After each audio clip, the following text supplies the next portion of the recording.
ઓમ શ્રી ગણેશાય નમઃ. જય શ્રી કૃષ્ણ મિત્રો. આજે આપણે સાંભળશું હનુમાનજીની કથા. હનુમાનજીની કથાઓ રોજ સાંભળીએ તો પણ સારું છે, અને જો આપણાથી રોજ ન સંભળાય તો મંગળવાર અને શનિવાર આ 2 દિવસે સાંભળવાનો પણ ખૂબ મહિમા છે. માટે મિત્રો, હનુમાનજીની કથા આજે જરૂર સાંભળજો. ઓમ હનુમંતે નમઃ. શેઠ અને તેના દીકરા અને વહુની કથા. એક ગામમાં એક શેઠ તેના પરિવાર સાથે રહેતા હતા. શેઠને 2 દીકરા હતા, રમેશ અને રાઘવ. રમેશ મોટો દીકરો હતો. તેની પત્ની નંદની હનુમાનજીની બહુ મોટી ભક્ત હતી. એ દર મંગળવારે હનુમાનજીનું વ્રત કરતી હતી. શેઠને આ વાત જરા પણ પસંદ ન હતી. એ પૂજા પાઠમાં જરા પણ વિશ્વાસ રાખતા ન હતા. તે તેની વહુને આ બધું કરવા માટે ના કહેતા હતા. તો એક દિવસ મંગળવારના વ્રત બાદ નંદની હનુમાનજીના મંદિરે ગઈ, અને ત્યાં તેના મનમાં વિચાર આવ્યો તેને કે તે હનુમાનજીને સિંદૂર અને વસ્ત્ર અર્પણ કરશે, ચડાવશે. એટલે આ વાત તેને ઘરે આવીને બધાને કહી. તો તેના સસરા શેઠજી છે, એને તો ના કહી દીધી, પરંતુ હનુમાનજીને સિંદૂર ચડાવવા માટે નંદની પાસે થોડા પૈસા બચેલા હતા. તેની પાસે થોડા પૈસા પડ્યા હતા. તો તેને એ પૈસાથી ચૂપચાપ સિંદૂર અને ભગવાન હનુમાનજીને જે વસ્ત્ર અર્પણ થાય છે એ વસ્ત્ર ખરીદ્યા. હનુમાનજીને ચડાવવા માટે જે કેસરિયા વાઘા હોય એ ખરીદ્યા. થોડા દિવસ બાદ આ વાત શેઠને ખબર પડી, અને શેઠને તો બહુ ગુસ્સો આવ્યો. ગુસ્સામાં ઘરે આવ્યા, અને તેણે રમેશ અને નંદનીને બહુ જ ખીજાયા, બહુ બોલ્યા, અને ઘરેથી નીકળી જવા માટે કહ્યું. નંદનીએ માફી માંગી, પણ શેઠ તો માન્યા નહીં, અને બંનેને રમેશ અને નંદનીને ઘરેથી કાઢી મૂક્યા. રમેશ અને નંદની ગામની બહાર એક ઝૂંપડીમાં રહેવા લાગ્યા, પરંતુ એની પાસે એ દિવસે કંઈ પણ ખાવા માટે હતું નહીં. એ દિવસે તો બંને ભૂખ્યા જ સૂઈ ગયા. બીજા દિવસે નંદનીનું મંગળવારનું વ્રત હતું. ઘરમાં ખાવાનું કંઈ ન હતું, માટે રમેશે પણ મંગળવારનું વ્રત રાખ્યું. સાંજે બંને હનુમાનજીના મંદિરે ગયા. મંદિરમાં જે પ્રસાદ મળ્યો હતો એનાથી એમણે વ્રત ખોલ્યું. વ્રતના જે પારણા થાય એ કર્યા. રાતમાં બંને સૂઈ ગયા. તો નંદનીને સપનામાં હનુમાનજીએ દર્શન આપ્યા અને કહ્યું કે અહીંથી ઉત્તર દિશામાં એક ગામ છે. ત્યાં ગંગારામ નામના શેઠની એક બંજર સૂકી ખારા પાટની એક ખેતી પડી છે. ત્યાં જઈને ખેતી કરો. આટલું કહીને હનુમાનજી તો અંતર ધ્યાન થઈ ગયા. સવારે નંદનીએ રમેશને આ વાત કહી કે હનુમાનજીએ સપનામાં આવીને આવું કહ્યું. પણ એને સમજાઈ રહ્યું ન હતું કે સૂકી મરુભૂમિ જે હોય, સૂકી ખેતરમાં ખેતી કેવી રીતે થઈ શકે. સવારે હનુમાનજીનો આદેશ માનીને બંને ગંગારામજી શેઠના ઘરે શોધતા ગયા. રમેશે શેઠને બધી વાત કહી. શેઠજી, તમે એ સૂકી ખેતી મને ખેતી કરવા આપો. સૂકું ખેતર મને ખેતી કરવા માટે આપો. મારી પાસે તમને આપવા માટે તો કંઈ નથી, પણ ખેતરમાં જે પાક થશે તો એનો અડધો ભાગ હું તમને આપી દઈશ. શેઠે તેને સમજાવ્યો ઘણો કે એ જમીન વર્ષોથી બંજર પડી છે, સૂકી ખેતી છે, તેમાં કંઈ જ નહીં થાય.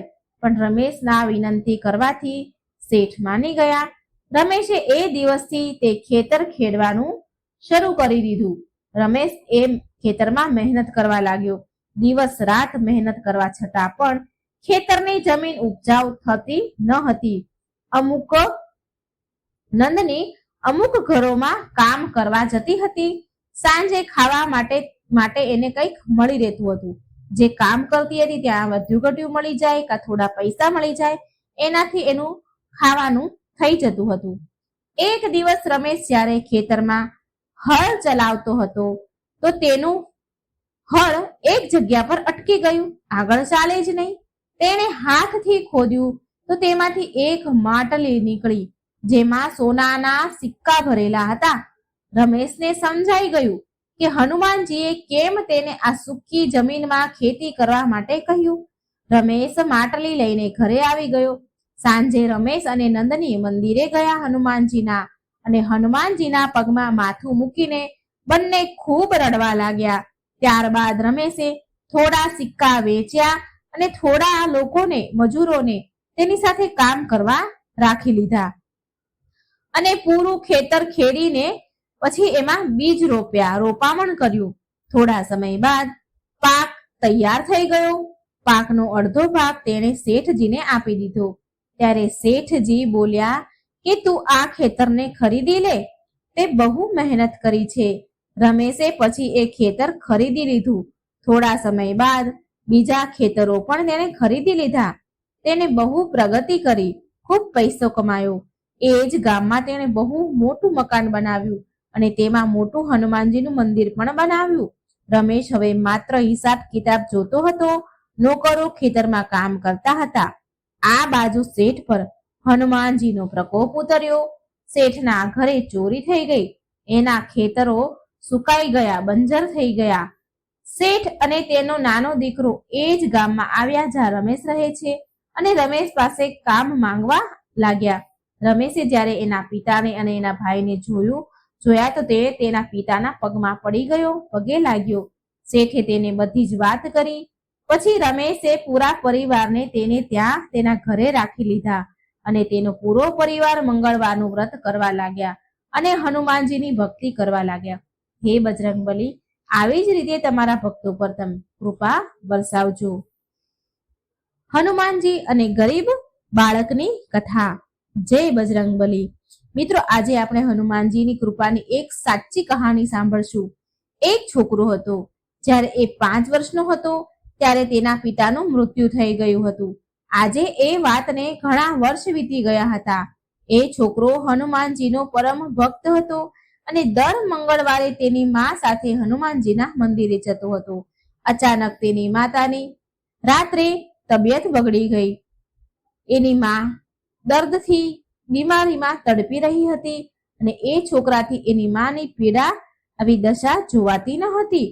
તેને એ સમયે કંઈ જ સમજાઈ રહ્યું ન હતું કે આ શું થાય છે, હું શું કરું. એ છોકરો ગભરાઈ ગયો. તેણે તરત જ હનુમાનજીને પ્રાર્થના કરવાની શરૂ કરી દીધી અને તેણે હનુમાનજીને કહ્યું કે જો મારી માની તબિયત સારી થઈ જશે તો સવારે 5 વાગે હું ગાડા પગે ચાલીને તમારા મંદિરે દર્શન કરવા માટે આવીશ.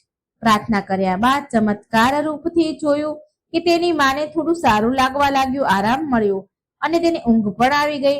પછી એ છોકરો સવારે 4 વાગે ઉઠીને પાડોશમાં રહેનારા તેના મિત્રના ઘરે ગયો અને તેને પણ મંદિર જવા માટે કહ્યું, કારણ કે તેનો મિત્ર પણ હનુમાનજીને માનતો હતો. હનુમાનજી પર તેને ખૂબ શ્રદ્ધા, વિશ્વાસ હતો, માટે એ પણ ચાલીને જવા માટે તૈયાર થઈ ગયો. પછી બંને નાઈ ધોઈને હનુમાનજીના મંદિરે જવા તૈયાર થઈ ગયા. જ્યારે એ બંને હનુમાનજીના મંદિરથી લગભગ 2 કિલોમીટર દૂર હતા ત્યારે અચાનક તેની સામે એક પંજાદાર, ભરાવદાર વ્યક્તિ આવી ગયો. એ જોવામાં બહુ ઊંચા કદના હતા. આમ જે લોકો હોય એનાથી એકદમ અલગ હતા. તેના મુખ પર અલગ તેજ હતું, ઊંચી કાઠી કદના હતા. એ ચાલતા ચાલતા એ છોકરાના નજીક આવ્યા અને પાસે આવીને વ્યક્તિ બોલે છે. જરા વિચારો મિત્રો, એ વ્યક્તિએ શું કહ્યું હશે? તો એ વ્યક્તિએ કહ્યું, છોકરાઓની પાસે જઈને કહ્યું કે જય શ્રી રામ. એટલે એ બંને છોકરાઓ પણ બોલ્યા જય શ્રી રામ. અને પછી એ તેની પાસેથી ચાલતા ચાલતા આગળ નીકળી ગયા બંને છોકરા. તે વ્યક્તિનો પ્રભાવ કંઈક એવો હતો કે એ છોકરાઓ પાછળ વળીને જોવા માટે પોતાને રોકી ન શક્યા અને એ બંનેએ તરત પાછું વળીને જોયું તો પાછળ કોઈ પણ ન હતું. પછી તેમણે હનુમાનજીના દર્શન કર્યા મંદિરે જઈને અને પછી પાછા ઘરે આવી ગયા અને તેમણે એ ઘટનાને ફરી યાદ કરી તો એ બંનેને સમજાઈ ગયું કે હનુમાનજીના દર્શન તો એ રસ્તામાં જ કરી ચૂક્યા હતા. જે વ્યક્તિ એમને મળ્યા હતા પંજાદાર, એ ખુદ હનુમાનજી જ હતા. મિત્રો, હનુમાનજીનો મહિમા અપરંપાર છે. હનુમાનજી તેના ભક્તોની બધી જ તકલીફ, સંકટ દૂર કરે છે અને તેમની સહાયતા કરવા માટે હંમેશા આવે છે. હે હનુમાનજી, હે સંકટ મોચન દેવ, જેમ તમે એ છોકરાની મદદ કરી, દર્શન આપ્યા, તેવા જ આ કથા સાંભળનાર, કહેનાર, હોકારો ભરનાર બધાને જ દર્શન આપજો અને સહાય પણ કરજો. જય બજરંગબલી, જય હનુમાન. હનુમાનજીનો જન્મ ત્રેતા યુગમાં માતા અંજનીના પુત્રના રૂપમાં ચૈત્ર પૂર્ણિમાના શુભ દિવસે થયો હતો. શ્રી હનુમાનજીના અનેક નામો છે, પરંતુ પ્રચલિત નામોની સંખ્યા વ્યાખ્યા કંઈક આવી છે. જેમ કે માતા અંજનીના પુત્ર હોવાને કારણે અંજની પુત્ર નામથી ઓળખાય છે. પહેલાના જમાનામાં સંતાનો માતાના નામ કુળથી પણ ઓળખાતા હતા. કપિરાજ શ્રી કેસરીના પુત્ર હોવાથી કેસરી નંદન કહેવાયા. ભગવાન શંકરના 11મા રુદ્ર અવતાર છે, એટલા માટે રુદ્ર અવતાર પણ કહેવાયા. શંકર સુવન કહેવાયા. શ્રી પવનદેવ હનુમાનજીના પાલક પિતા છે. હનુમાનજીને ઉડવાની શક્તિ પ્રદાન કરી છે, એટલા માટે હનુમાનજીને એક નામ પવન પુત્ર પણ મળ્યું છે. જ્યારે શ્રી હનુમાનજીને ભૂખ લાગી ત્યારે સૂર્યદેવને લાલ ફળ સમજીને ગ્રહણ કરવા લાગ્યા. ત્યારે ઇન્દ્રદેવે સૂર્યદેવની રક્ષા કરી હનુમાનજીની દાઢી પર હનુ જેને કહેવાય છે તેના પર પ્રહાર કર્યો હતો. પછી બ્રહ્મદેવના કહેવાથી ઇન્દ્રદેવે હનુમાનજીને વરદાન સહિત હનુમાનને નામ આપ્યું અને ત્યારથી જ હનુમાન કહેવાયા. શ્રી સૂર્યદેવ પણ આ બાળકને હનુમાનજીને શસ્ત્ર સમર્થ બનાવ્યા અને જ્ઞાન પ્રાપ્ત કરાવ્યું. સૂર્યદેવ હનુમાનજીના ગુરુ છે. મહાભારતમાં પણ હનુમાનજીનું મારુત આત્મા જ નામનો ઉલ્લેખ છે, માટે હનુમાનજીને મારુતિ પણ કહેવાય છે. અન્ય એક પ્રચલિત હનુમાનજીનું નામ છે બજરંગબલી. આ શબ્દ બજરંગબલીનો અપભ્રંશ છે, એટલે કે વ્રજ સમાન શક્તિ હોય તેવા બજરંગબલી. બજરંગબલી શ્રી હનુમાનજી રામજીના પ્રિય ભક્ત હતા, એ સ્વયં શ્રી રામે જ કહ્યું છે, માટે હનુમાનજીનું એક નામ રામ ભક્ત પણ છે. શ્રી સીતાજીને અશોકવનમાં હનુમાનજીને વરદાન આપ્યું હતું કે હનુમાનજી આપને અષ્ટસિદ્ધિ નવનિધિ પ્રાપ્ત થશે, માટે હનુમાનજીનું એક નામ અષ્ટસિદ્ધિ નવનિધિના દાતા તરીકે પણ જાણીતું છે. દર્શક મિત્રો, હનુમાનજીના પરચાનો કોઈ પાર નથી, જે કહી શકાતા નથી. ભગવાન શ્રી હનુમાનજીની કથા પણ ખૂબ જ નિરાળી છે.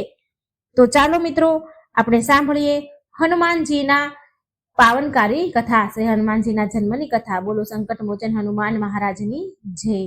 ભગવાન શંકર માતા પાર્વતી સાથે કૈલાસના એક ઉત્તમ શિખર પર બિરાજમાન હતા. વડની છાયામાં તેમના કપૂર સમાન શ્વેત શરીર પર ભૂરા રંગની જટાઓ વિખરાયેલી હતી. હાથમાં રુદ્રાક્ષની માળા શોભાયમાન હતી. ગળામાં સાપ અને સામે નંદી બેઠેલા હતા. ભગવાન શિવના સહચરો અને અનુચરો ત્યાંથી થોડેક દૂર પરસ્પર વિવિધ પ્રકારની ક્રીડાઓમાં પૂરવાયેલા હતા.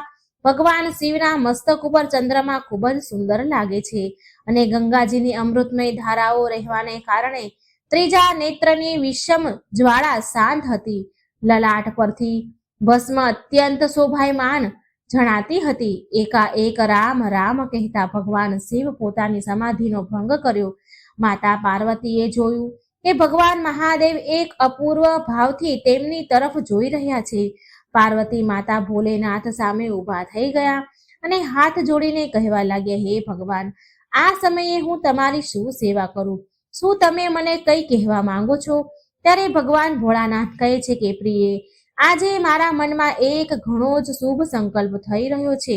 હું મનમાં વિચારી રહ્યો છું કે હું જેમનું નિરંતર ધ્યાન કરું છું, જેમના નામોનું રટણ કરીને ગદગદ થતો રહું છું, જેમના વાસ્તવિક સ્વરૂપનું સ્મરણ કરીને હું સમાધિસ્થ થઈ જાઉં છું, તે જ મારા ભગવાન, તે જ મારા પ્રભુ અવતાર લઈને સંસારમાં આવી રહ્યા છે. બધા દેવતાઓ તેમની સાથે અવતાર લઈને તેમની સેવામાં સુયોગ પ્રાપ્ત કરવા ઈચ્છે છે. તો પછી હું શા માટે વંચિત રહું?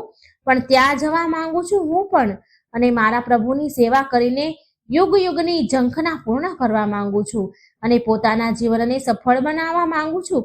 ભગવાન શિવની આવી વાત સાંભળીને માતા પાર્વતી તરત જ વિચારવા લાગ્યા. તેમના મનમાં બે પ્રકારના ભાવ અનુભવતા હતા. એક તો એકે મારા સ્વામીની અભિલાષા પૂર્ણ થઈ જઈ રહી છે, અને બીજું કે એમનાથી મારો વિયોગ ન થવો જોઈએ. માતા પાર્વતીએ તુરત જ વિચારીને પ્રભુને કહ્યું, હે સ્વામી, તમારો સંકલ્પ ખૂબ જ સુંદર છે. જેમ હું મારા ઈષ્ટદેવની એટલે કે તમારી સેવા કરવા ઈચ્છું છું, તેવી જ રીતે તમે પણ પોતાના ઈષ્ટદેવની સેવા કરવા ઈચ્છો છો. તમે કૃપા કરીને મને એવી શક્તિ આપો કે મારું હૃદય તમારા સુખમાં જ પોતાનું સુખ માને.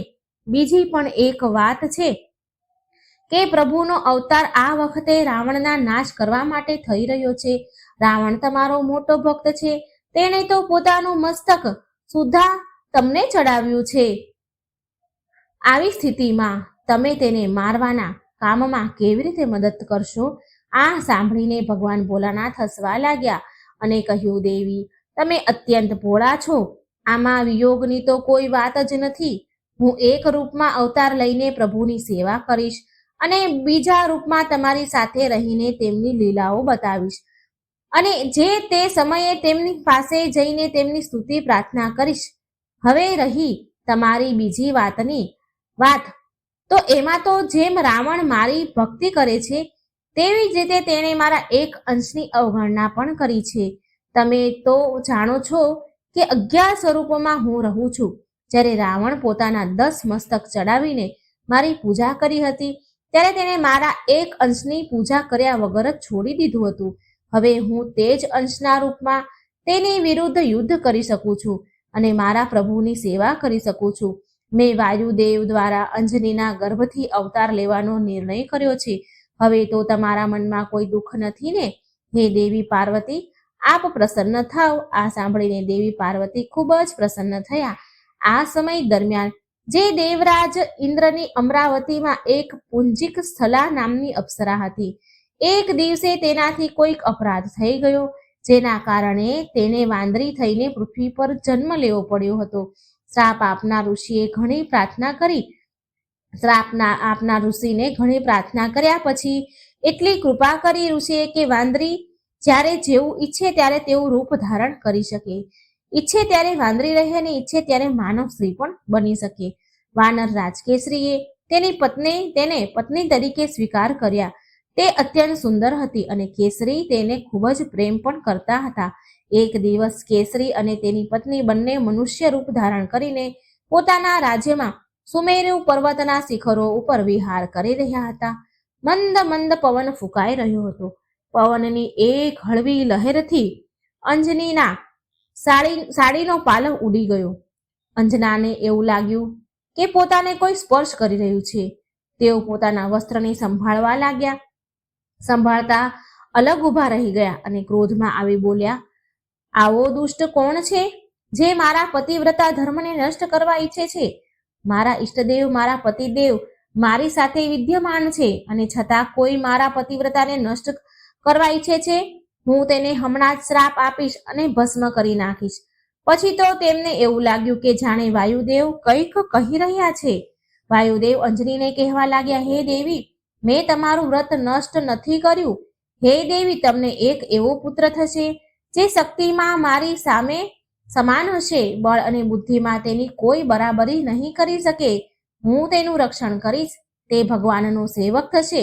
ત્યાર પછી અંજની અને કેસરી પોતાના સ્થાને ગયા. ભગવાન મહાદેવે અંશ રૂપે અંજનીના કાન દ્વારા તેમના ગર્ભમાં પ્રવેશ કર્યો. ત્યારબાદ ચૈત્ર સુદ પૂર્ણિમાના દિવસે, મંગળવારના દિવસે અંજની માતાના ગર્ભથી ભગવાન ભોલાનાથે વાનર રૂપે અવતાર ધારણ કર્યો. અંજની અને કેસરીના આનંદનો પાર ન રહ્યો. શુક્લ પક્ષના ચંદ્રની જેમ દિન પ્રતિદિન મોટા થતા બાળકનું લાલન પાલન ખૂબ જ મન લગાવીને માતા અંજની કરે છે. અંજના ક્યાંક જતા તો તેની પાછળ પોતાની છાતી સાથે લગાડતા. કેસરી બાળકને પોતાની પીઠ પર બેસાડીને છલાંગો લગાવતા.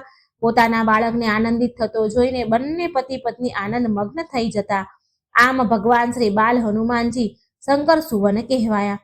બોલો ભગવાન સંકટ મોચન પવન પુત્ર હનુમાનની જય. દર્શક મિત્રો, આજના શુભ દિવસે હનુમાનજીની પાવનકારી કથા, શ્રી હનુમાનજીની કથા સાંભળવાથી જ પુણ્યની પ્રાપ્તિ થઈ જાય છે.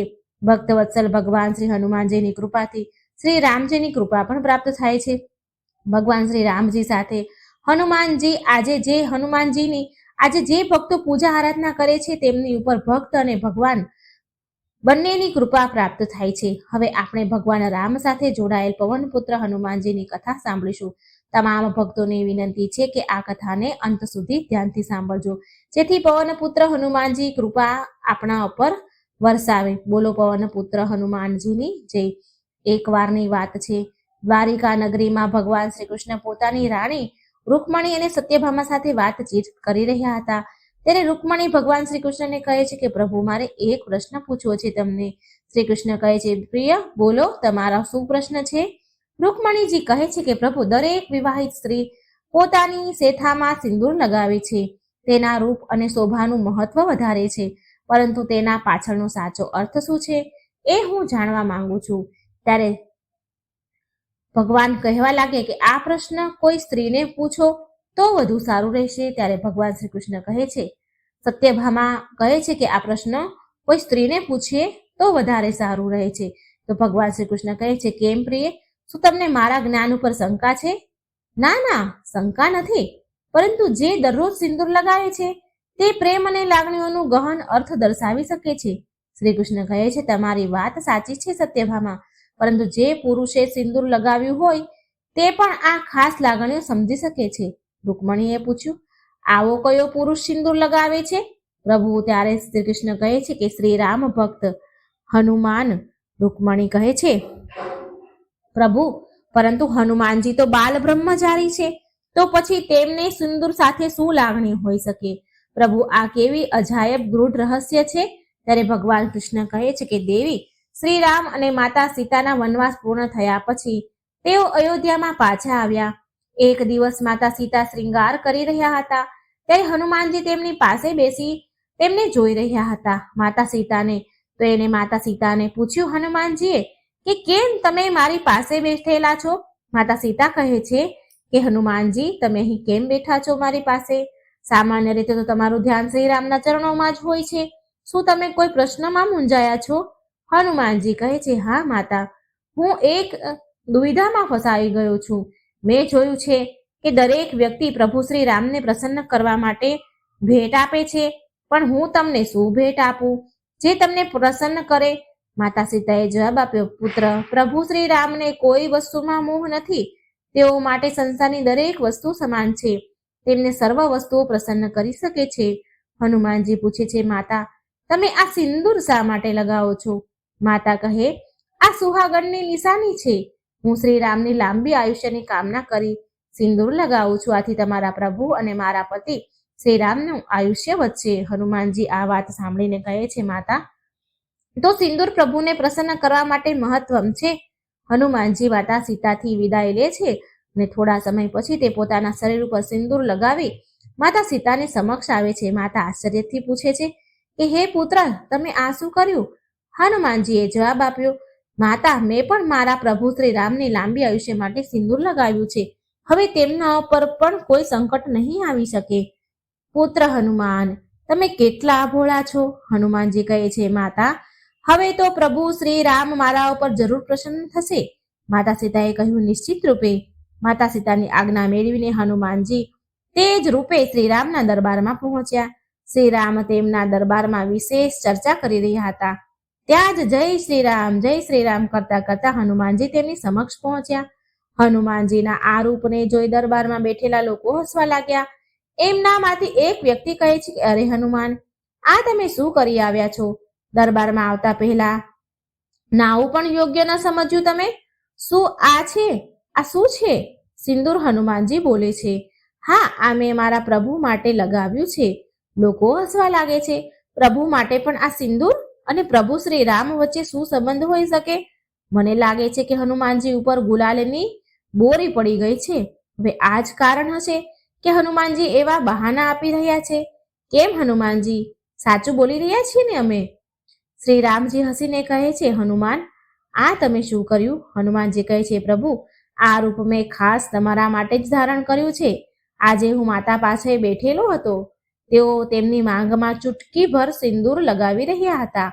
તે વખતે મેં તેમને આ સિંદૂરનું મહત્વ પૂછ્યું હતું. તેઓએ કહ્યું કે આ સિંદૂર તમારી લાંબી આયુષ્ય માટે લગાડું છું. તેમણે એમ પણ કહ્યું કે આ ચૂટકીભર સિંદૂરથી તમારી આયુષ્ય વધે અને તે જોઈને તમે પ્રસન્ન થાવ છો. હનુમાનજી આગળ કહે છે, પછી મેં વિચાર્યું કે જો ચૂટકીભર સિંદૂરથી તમારી આયુષ્ય વધે તો તમારા માટે મેં સિંદૂર આખા શરીર પર લગાવી દીધું છે. હવે તમે ચિરંજીવી બની જશો અને મને જોઈને તમે એટલા પ્રસન્ન થશો કે મને તમારા હૃદયથી લગાવી દેશો તમે. હનુમાનજીનો આ ભક્તિભાવ અને ભોળપણ જોઈને શ્રી રામ ભગવાન પોતાને રોકી ન શક્યા. તેમણે ઊભા થઈને હનુમાનજીને પોતાના હૃદયે લગાવી લીધા. આ જોઈ દરબારમાં બેઠેલા તમામ લોકો આશ્ચર્યચકિત થઈ ગયા. પ્રભુ કહે છે કે હવે કોઈ પણ સંકટ મને સ્પર્શ પણ નહીં કરી શકે. હનુમાન, તું મારી સાથે છે એટલે કોઈ સંકટ મારી પાસે આવી નહીં શકે, કારણ કે તું સંકટ મોચન છે. હનુમાન, તારું હૃદય એટલું કોમળ છે કે હૃદયમાં મારા માટે આટલો સ્નેહ જોઈને મારે આભારી બની જવું પડે છે. પુત્ર, આજે મંગળવાર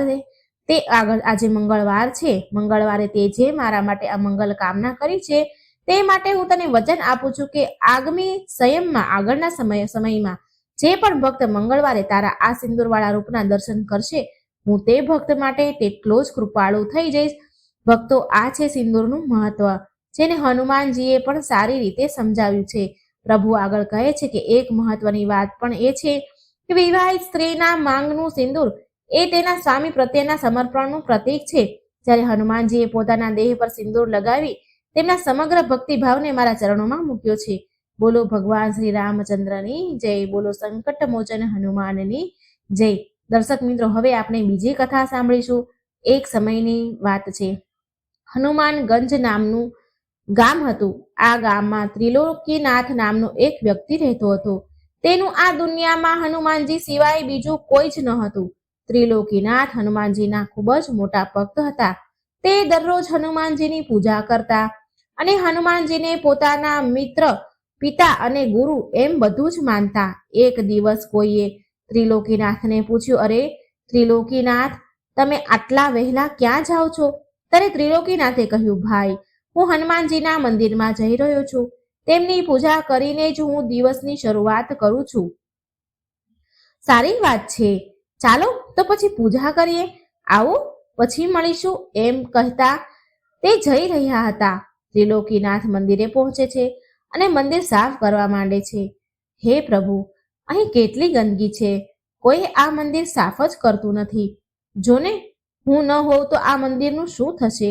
પછી તે કહે છે કે પ્રભુ, તમે મોટા ચમત્કાર કરી શકો છો તો અહીં પણ થોડો ચમત્કાર કરી દો ને. પણ નહીં, તમે જાણો છો કે ત્રિલોકનાથ આવશે અને આ મંદિરની સફાઈ કરશે. તમે કોઈ ચમત્કાર નહીં કરો, તમે જાણો છો ને. મંદિરમાં હનુમાનજી સાથે વાતો કરતા તે સફાઈ કામ પૂરું કરે છે. બાદમાં તે હનુમાનજીની આરતી કરે છે અને શાંતિથી બેસીને હનુમાનજીનું ધ્યાન કરવા લાગે છે. આ સમયે ત્રિલોકીનાથ ધ્યાનમાં એક અજીબ દ્રશ્ય જુએ છે. હનુમાનજી દોરીથી બંધાયેલા છે. હનુમાનજી કહે છે, ત્રિલોકીનાથ, મને અહીંથી મુક્ત કરો. હું અહીં બંધાયેલું છું, મને બહાર કાઢો. ત્રિલોકીનાથ અંતર્મનની ચિંતા અનુભવે છે અને વિચારે છે કે હનુમાનજી મારી પાસે મદદ માંગે છે. પણ પછી તે મનમાં કહે છે, ના ના ના, આ તો મારો વહેમ છે. એમ વિચારીને મંદિરની બહાર જાય છે. એના મનમાં તે ખ્યાલ ફરી પાછો આવે છે. ત્રિલોકીનાથ રસ્તામાં રઘુનાથને મળે છે. રઘુનાથ એને પૂછે છે કે ત્રિલોકીનાથ, શું થયું? મંદિરની પૂજા કરી આવ્યા છો, પણ તમારું મન શાંત નથી લાગતું. મનમાં કંઈક ઉથલ પાથલ ચાલી રહી છે કે શું? ત્રિલોકીનાથ કહે છે, હા ભાઈ, હું શું કહું? આજે બજરંગબલીનું ધ્યાન કરતો હતો ત્યારે મેં એક દ્રશ્ય જોયું કે હનુમાનજી દોરીથી બંધાયેલા હતા અને મારી પાસે મદદ માંગતા હતા. આ સાંભળી રઘુનાથે કહ્યું, હનુમાનજીને તારી મદદની જરૂર ક્યાંથી પડી અને તેમને બાંધે તેવું કોણ હોઈ શકે? મને લાગે છે કે આ તારા મનનો ખોટો વહેમ છે. ત્રિલોકીનાથે જવાબ આપ્યો કે હા, તું સાચું જ કહે છે. આ વાત કરીને તે પણ ઘરે પાછા જાય છે. સાંજ થાય છે. ત્રિલોકીનાથ સાંજના દરરોજના કામ પતાવે છે. બાદ ભોજન કરીને સૂઈ જાય છે. પછી ત્રિલોકીનાથને ફરીથી એ જ સપનું આવ્યું. હનુમાનજી સપનામાં ત્રિલોકીનાથને કહે છે, ત્રિલોકીનાથ, મને અહીંથી મુક્ત કરો. હું બંધાયેલો છું, મને બહાર કાઢો.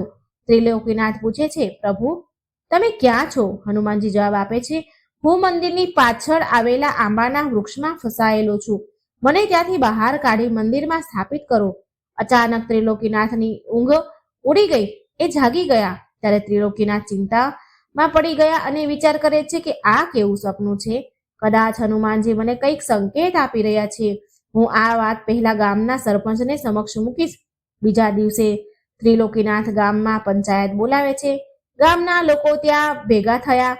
સરપંચ પૂછે છે, ત્રિલોકીનાથ, આજે પંચાયત શા માટે બોલાવી પડી? ત્રિલોકીનાથ કહે છે, પંચાયત બોલાવવા માટેનું કારણ આંશિક ગંભીર છે. હનુમાનજી મારા સ્વપ્નમાં દર્શન આપીને કહે છે કે તેઓ મંદિરની પાછળ આવેલા આંબાના વૃક્ષમાં ફસાયેલા છે. મારે તેઓને ત્યાંથી મુક્ત કરીને મંદિરમાં સ્થાપિત કરવાના છે. મારી વિનંતી છે કે આપણે એ વૃક્ષ કાપી તેમના માટે કાર્ય કરવું જોઈએ. સરપંચ હસે છે અને કહે છે, ત્રિલોકીનાથ, તું પાગલ થઈ ગયો છે. હું સમજુ છું કે તું હનુમાનજીનો ભક્ત છે, પણ તને તો આટલી હદે પણ તું તો પંચાયતનો સમય બગાડે છે. પંચાયતનો સમય બગાડવાનો કોઈ અર્થ નથી ત્રિલોકીનાથ. સરપંચજી, હું સાચું કહું છું. એકવાર એ વૃક્ષ કાપીને જોવું જ જોઈએ. સરપંચ ગુસ્સે થયા છે અને જવાબ આપે છે કે ત્રિલોકીનાથ, તો આટલી મૂર્ખ વાતો કઈ રીતે કરી શકે? તેની અમે કલ્પના પણ નહોતી કરી શકી. આવી મૂર્ખ જેવી વાતો ન કર. અમને કલ્પના પણ નથી કે તું આવું કહીશ, તું આવું પાગલ પણ કરીશ. સરપંચ ગુસ્સે થઈને કહે છે, જાઓ જાઓ, ઘરે જાઓ અહીંથી. આજની સભા અહીં પૂર્ણ થાય છે. તથા સરપંચે ત્રિલોકીનાથને કડક શબ્દોમાં વૃક્ષ કાપવા પર પ્રતિબંધ લગાવી દીધો. ત્રિલોકીનાથ ઉદાસ થઈ મનથી ઘરે પાછા ફર્યા, પોતાના ઘરે જવા લાગ્યા. ત્યારે રઘુનાથ તેની પાસે આવ્યો અને ખભા ઉપર હાથ મૂકીને કહ્યું, ત્રિલોકીનાથ, ચિંતા ન કર. આ બધું તારા મનનો એક વહેમ છે. આના પર વધુ ધ્યાન ન આપ. અરે, તે આંબાનું વૃક્ષ તો સરપંચજીનું છે અને તેમાંથી કેટલાય ફળ મળે છે તેને. તેઓ તારી વાત પર એ વૃક્ષ કાપશે નહીં, તારી વાત માનશે નહીં. વધુ વિચાર ન કર, આરામ કર, બધું સારું થઈ જશે. આમ કહી રઘુનાથ ત્યાંથી ચાલ્યા ગયા. છતાં પણ ત્રિલોકીનાથના મનને શાંતિ ન મળી. તે હજુ પણ વ્યાકુળ જ હતા. તે અચાનક વિચારે છે કે મારે સરપંચજીની વાત માનવી જોઈએ અને કોઈનું વિચારવું જ જોઈએ. હનુમાનજીએ મારી પાસે મદદ માંગી છે, તેઓ મારો આશરો માંગે છે. કોઈ સાથ ન આપે તો પણ હું તેમને મદદ કરીશ. ત્રિલોકીનાથ કોઈનું પણ સાંભળતો નથી. તેઓ એક કુહાડી લઈ વૃક્ષ કાપવા માટે નીકળી જાય છે. મંદિરની પાછળ તે બજરંગબલીનું નામ લઈને વૃક્ષ પર કુહાડી મારી દે છે. તે ઝાડ કાપતો હતો ત્યારે ગામના એક માણસે તેને જોઈ લીધો અને તે તત્કાલ ગામના બધાને વાત કહેવા માંડ્યો. બધા એક સાથે ત્યાં ગામના લોકો ભેગા થયા. ત્રિલોકીનાથ ઝાડ કાપતા કહે છે કે, જય બજરંગબલી, પ્રભુ તમારા માટે કોઈ મદદ ન કરે તો હું શું કરું, પણ હું તમારી મદદ કરીશ. હું તમને આ વૃક્ષમાંથી ચોક્કસ બહાર કાઢીશ. સરપંચજી ત્રિલોકીનાથના કાર્યને જોઈ ગુસ્સે થયા. ત્રિલોકીનાથ, તું કેમ આટલી મૂર્ખતા કરે છે? તારા પાગલપણા માટે તે મારું આટલું સુંદર વૃક્ષ કાપી નાખ્યું. પંચાયત દરમિયાન મેં પહેલેથી જ તને કહ્યું હતું ને કે કોઈ પણ વૃક્ષ કપાશે નહીં. તું દુનિયાનો સૌથી મોટો મૂર્ખ માણસ છે. મેં આ દુનિયામાં તારા જેટલો મૂર્ખ કોઈ નથી જોયો. ત્રિલોકીનાથ કહે છે, ભાઈઓ, હું સાચું કહું છું. હનુમાનજી મારા સ્વપ્નમાં આવ્યા હતા અને આ વૃક્ષને કાપવાનું કહ્યું હતું. તેઓ જ આ જ સ્થળે કેદ છે. એક માણસ બોલે છે કે સારું, તો તે વૃક્ષ કાપી નાખ્યું, પણ મને તો ક્યાંય હનુમાનજી દેખાતા નથી. શું કોઈએ અહીં હનુમાનજી જોયા? કોઈને અહીં હનુમાનજી દેખાય છે?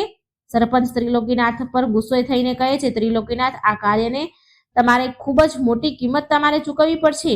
આ વાત ચાલી જ રહી હતી કે અચાનક હનુમાનજીની સુંદર પ્રતિમા આ વૃક્ષના જડ પાસે પ્રગટ થઈ. તે જોઈને તમામ ગામવાળા અચંભામાં પડી ગયા. કોઈ પોતાની આંખો ઉપર વિશ્વાસ કરી શકતું ન હતું. ત્યાં બધા જ જય બજરંગબલી, જય બજરંગબલી કહેવા લાગ્યા અને તે ત્રિલોકીનાથ પાસે માફી માંગી લે છે. બધા ગામવાળા પૂરેપૂરા સન્માન સાથે વૃક્ષમાંથી પ્રગટ થયેલા હનુમાનજીની પ્રતિમાને મંદિરમાં સ્થાપિત કરે છે. તેમના આશીર્વાદથી આખા ગામમાં સુખ અને શાંતિ છવાઈ જાય છે અને ત્રિલોકીનાથને ગામમાં પહેલા કરતાં પણ વધારે સન્માન મળે છે. બોલો સંકટ મોચન હનુમાનજીની જય. હવે આપણે કળિયુગમાં બજરંગબલી સાથે જોડાયેલા એક કથા સાંભળીશું. કહેવામાં આવે છે કે કળિયુગમાં વધતા પાપોને કારણે પ્રભુ પૃથ્વી ઉપર દેખાતા નથી, પરંતુ આપણી આ સત્ય ઘટના સાંભળીને તમને વિશ્વાસ થશે કે પ્રભુ તેમના ભક્ત માટે ગમે ત્યાં પહોંચી શકે છે. કળિયુગ હોય કે સતયુગ, ભગવાન પોતાના ભક્તની મદદ કરવા હંમેશા દોડી આવે છે. આ વાર્તા યુપીના અલીગઢમાં રહેતા સાવંત સોનીની છે, જે વ્યવસાયમાં 5 સ્ટાર હોટલમાં ઘણા વર્ષોથી વેટર તરીકે કામ કરતા. આ સિવાય સાવંત બજરંગબલીનો ખૂબ જ મોટો ભક્ત પણ હતો. બાળપણથી જ સાવંતને બજરંગબલીની પૂજા કરવામાં ખૂબ જ આનંદ આવતો હતો. તે પોતાનું કામ કરતા હનુમાનજીનું નામ લેતો હતો. આમ બજરંગબલીની ભક્તિ ઘણા વર્ષોથી કરી રહ્યો હતો. સામંત મધ્યમ વર્ગીય પરિવારનો એક યુવાન હતો. 2 ભાઈ બહેનો અને વૃદ્ધ પિતાનું ભરણ પોષણ કરવાની જવાબદારી તેના ઉપર હતી. એક બહેનના લગ્નનો ખર્ચ અને બીજી બહેનના લગ્નની ચિંતા તેના મનમાં હતી. તે 5 વર્ષથી હોટલમાં કામ કરતો હતો. સામંતના પહેલા મેનેજર સાથે સારો સંબંધ હતો, પરંતુ નવા મેનેજર સાથે વારંવાર તકરાર થવા લાગ્યા. પછી 5 વર્ષના અનુભવ છતાં નવો મેનેજર તેના કામમાં હંમેશા કોઈને કોઈ ભૂલ શોધતો રહેતો હતો. આમ રોજ થવા લાગ્યું. સામંત કોઈ કામ કરતો તો મેનેજર કોઈક બહાને તેની સાથે ઝઘડો કરે. પછી એક દિવસ બંને વચ્ચે બહુ મોટો ઝઘડો થયો. પછી મેનેજરે સાવંતને નોકરીમાંથી કાઢી મૂક્યો. નોકરી છોડતા સાવંતની આર્થિક સ્થિતિ ખૂબ જ બગડી ગઈ. હવે એક નવી નોકરી મેળવવાની મુશ્કેલ બની ગઈ એના માટે. ત્યારે ચારે બાજુથી નિરાશા છવાઈ ગઈ. એક દિવસ સાવંત એક મોટી કંપનીમાં નોકરીની શોધમાં ગયો, પરંતુ ત્યાં પણ કામ મળ્યું નહીં. તે દિવસે સાવંત ખૂબ જ હતાશ થઈને હનુમાનજીના મંદિરે ગયો અને અંદરથી રડવા લાગ્યો. થોડા સમય પછી સાવંતે હનુમાનજીને ત્યાં તેમના જ સ્વરૂપમાં જોયા. પહેલા તો તેને લાગ્યું કે આ કોઈ મનુષ્ય છે જે હનુમાનજીના વસ્ત્રો પહેરીને તેના બાજુમાં બેઠા છે, પરંતુ તેમના ચહેરાની ચમક જણાવી રહી હતી કે તે એક સામાન્ય વ્યક્તિ નથી, પરંતુ ભગવાન સ્વયં છે. આ પછી હનુમાનજીએ પૂછ્યું, દીકરા, તું આટલો બધો દુઃખી કેમ છે? હું જાણું છું કે તારી પાસે ના તો નોકરી છે કે ના પૈસા, પરંતુ તને મારા પર વિશ્વાસ છે ને? હનુમાનજીના આ શબ્દ બધા સાંભળીને સાવંત હનુમાનજીના ચરણોમાં માથું મૂકીને રડવા લાગ્યો. પછી સાવંત રડતા રડતા કહેવા લાગ્યો, ભગવાન, મને બચાવો. હું આ સમયે ખૂબ જ દુઃખી છું અને પરેશાન છું. આ સાંભળીને બજરંગબલીએ એક ચમકતો પથ્થર સાવંતને આપ્યો અને કહ્યું, દીકરા, જ્યાં સુધી તું આ ધરતી પર છે ત્યાં સુધી તું આ પથ્થરને તારી પાસે રાખજે. જે દિવસ તું અહીં નહીં રહે તે દિવસે આ પથ્થર આપોઆપ અદૃશ્ય થઈ જશે. માટે તેને હંમેશા તારી પાસે રાખજે. બજરંગબલીના શબ્દ સાંભળીને સાવંત આશ્ચર્યચકિત થઈ ગયો અને તેને પૂછ્યું, હનુમાન દાદા, શું મારી બધી તકલીફો ખરેખર દૂર થઈ જશે? આ પછી હનુમાનજી હસ્યા અને બોલ્યા, દીકરા, હવે તારા જીવનમાં એક મોટો ચમત્કાર થવાનો છે. આ પછી સાવંત હનુમાનજીના ચરણ સ્પર્શ કરવા માટે ઝૂક્યો કે તરત જ બજરંગબલી ગાયબ થઈ ગયા. સાવંત આ જોઈને ચોંકી ગયો અને તે ચમત્કારી પથ્થર લઈને ઘરે ગયો. ઘરે પહોંચ્યા પછી સાવંતે તેના પરિવારના સભ્યોને બધી વાત કહી, પરંતુ કોઈએ સાવંતની વાત પર વિશ્વાસ ન કર્યો. ઉલટા બધા તેના પર હસવા લાગ્યા. આ પછી સાવંતે પથ્થરને પોતાના રૂમમાં રાખ્યો અને બીજા દિવસે સવારે સાવંતે હનુમાનજીની પૂજા કરવાની સાથે તે પથ્થરની પણ પૂજા કરવા લાગ્યો અને પછી નોકરીની શોધમાં નીકળી ગયો. અચાનક સાવંતની મુલાકાત એક જૂના મિત્ર સાથે થઈ. એક હોટલમાં એક કામ કરતો હતો. તેણે હોટલમાં નોકરી માટે વાત કરી. તે ઇન્ટરવ્યુ આપ્યા બાદ તેને નોકરી મળી ગઈ. સાવંત માટે સૌથી સારી વાત એ હતી કે જે જૂની હોટલમાં મેનેજર હતા તે જ આ નવી હોટલના મેનેજર પણ હતા. આ જોઈને સાવંત ખૂબ જ ખુશ થઈ ગયો. ધીમે ધીમે સમય વીત્યો અને સાવંતના જીવનમાં નવી ખુશીઓ આવવા લાગી. એટલું જ નહીં, તમને સાંભળીને નવાઈ લાગશે કે આજે સાવંતની મોટી હોટલ છે. એક નમ્ર વેટર આજે હોટલનો માલિક છે. તેની પાછળનું કારણ માત્ર અને માત્ર હનુમાનજીની કૃપા અને તેનો પરિશ્રમ છે. આજે સાવંત સુખી જીવન જીવી રહ્યો છે, જે તે શબ્દોમાં વ્યક્ત કરી શકતો નથી. મિત્રો, આ વાર્તા ગમી હોય તો કમેન્ટ બોક્સમાં બજરંગબલી જરૂર લખી દેજો.